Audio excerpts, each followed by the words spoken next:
So finally নিজের ফুসফুস হাতে ধরে দৌড়াতে দৌড়াতে ডানকুনি লোকালটা ধরতে হলো। গন্তব্য আমাদের এক কালিগের বেবি শাওয়ার। কিন্তু ট্রেনে উঠেই এই মডেল ম্যাডাম আমাকে হাসি মুখে জানালো যে আগের দিন পিকনিক থাকার চক্করে উনি ভুলেই গেছেন গিফট কেনার কথা। শেষ মুহূর্তে একটি প্লাস্টিক এবং তার মধ্যে একটি শাড়ির প্যাকেট কোনো রকমভাবে জোগাড় করে আনতে পেরেছেন। এবার ভাবতে হবে এতে কি ফাঁকাই যাবে নাকি কিছু ভরে দিতে হবে। আমি আমার ছ্যাঁচড়ামি চরম লেভেলে গিয়ে ওনাকে আইডিয়া দিলাম এই কাঠি ভাজাগুলো দিয়ে বাক্সটাকে ভর্তি করে দিতে। আর কোনো উপায় ছিল না। ফাইনালি আমিও আমার সানগ্লাসটা পরে ফেললাম, বিকজ আমরা যাচ্ছিলাম আফটার অল ডানকুনি লোকাল ভিস্টাডোমে করে। কিন্তু সানগ্লাস পরার পরেও আমাদের এই দুই হিরোইনকে কেউ নোটিসই করছে না, কেউ অটোগ্রাফি চাইছে না, বলছেও না দিদি আপনাকে চিনি আপনাকে চিনি। ইনফ্যাক্ট সামনের ভদ্রমহিলা তো রীতিমতো ঘুমিয়েই পড়লেন, পাশের জন যে যার মতো মোবাইল দেখছে। So sad. টোটোতে উঠেই দুজনে ডিসাইড করলাম মহাদেবের নাম স্মরণ করতে করতে গিফট বক্সটা ওর হাতে দেব, তারপর কোনো রকমে ওখান থেকে পালিয়ে যাব।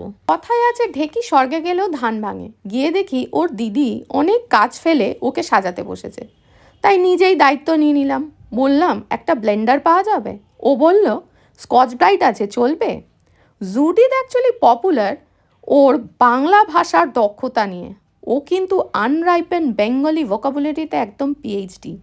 শুরু করলে লোকের কান দিয়ে ধোয়া না বার করে ছাড়বে না। তাই কথা না বাড়িয়ে কাজ শুরু করে দিলাম। এই সময় আমাদের হঠাৎ মনে পড়ল, আরে জুডিথ তো খ্রিশ্চান, মহাদেবকে ডাকা কোনোভাবেই কাজ দিচ্ছে না। মহাদেব তার অরা এখানে বিস্তার করতে পারছে না, আর আমরাও বেরোনোর কোনো সুযোগ পাচ্ছি না। তাই অগত্যা সান্তা বুড়োকে ডাকতে শুরু করলাম আর খেতে বসে গেলাম। দুপুরের রান্না ভালো হওয়ায় জুডিথ ফুরফুরে মনে বলল আমি এবার বাক্সটা খুলব, কি গিফট আছে দেখব। আমরা তো জেসাসকে ডাকছি বাবা কিছু একটা ভরে দিও, মান বাঁচিও।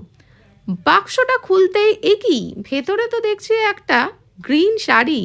গ্রিন আমার জুডিথের খুব ফেভারিট কালার। আমরা তো ভয় ভয় ছিলাম, এই বুঝি জুডিথ ওর বাংলা ভাষার দক্ষতা দেখাতে শুরু করলো, আর আমাদের কান দিয়ে ধোয়া বেরোলো। বাট ফাইনালি মান বেঁচেছে।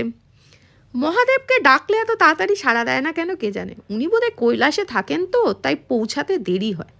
জুডিথের এত সুন্দর শাড়ি ভাঁজ করা দেখে সুদেশনাদি বলল আমি প্রেডিকশন করছি তুই নিশ্চয়ই ভবিষ্যতে একটা বুটিক খুলতে পারবি। তারপর নিজেদের হিরোইন রূপ পাল্টে এস্কিমো রূপ ধারণ করে চলে গেলাম বাড়ির উদ্দেশ্যে। টাটা।